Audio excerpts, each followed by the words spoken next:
कि आई बुढ़ापा एक दिन बिगड़ जाई दासा हो छोड़ दे चिड़ैया रे पिंजरवा के आशा छोड़ दे चिड़ैया रे पिंजरवा के आशा आई बुढ़ापा एक दिन बिगड़ जाएगा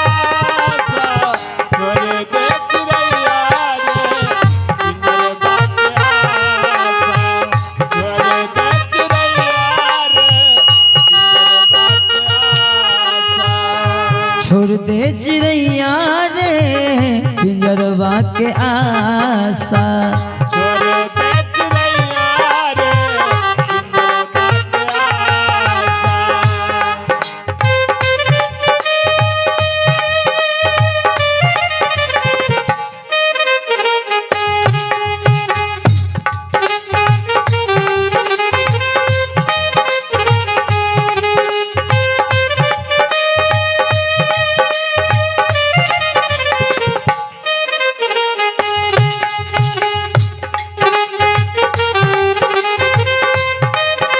दे चिड़ैया रे पिंजरवा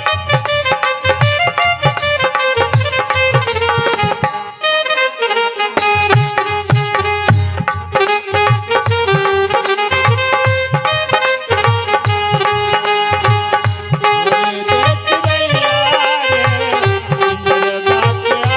आशा छोड़ दे चिड़ैया रे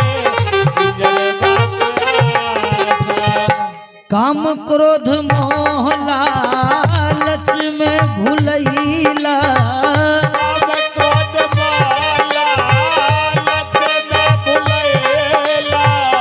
प्रभु जी से कैल वादा तहु भूल गईला प्रभु जी से कैल वादा तहु भूल गईला। देखिए देखिए इस निर्गुण की छोटू संग तेतर देवी के तरफ से 51 रुपए का दान है और इनका कहना है कि अंगूर के रस को जूस कहते हैं, जो रामदयाल जी को ना मंगाए उसे कंजूस कहते हैं। अब जान लियो हमरा जे नहीं मंगेबे कुआ में वो कंजूस भेजेबे। बहुत बहुत धन्यवाद, बहुत बहुत धन्यवाद। चर्चा करूं मैं कि काम क्रोध मोह लालच में भूलैला प्रभु जी से कैल वादा कहूँ भूल गईला प्रभु जी से कैल वादा तहु भूल गईला। बिगड़ी समैया एक दिन बिगड़ी समैया एक दिन बिगड़ जाई दासा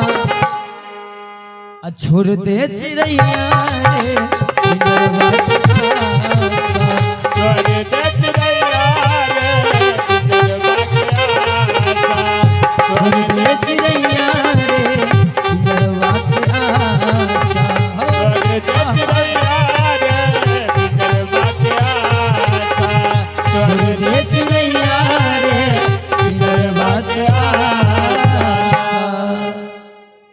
छोड़ दे चिड़ैया रे पिंजरवा के आशा।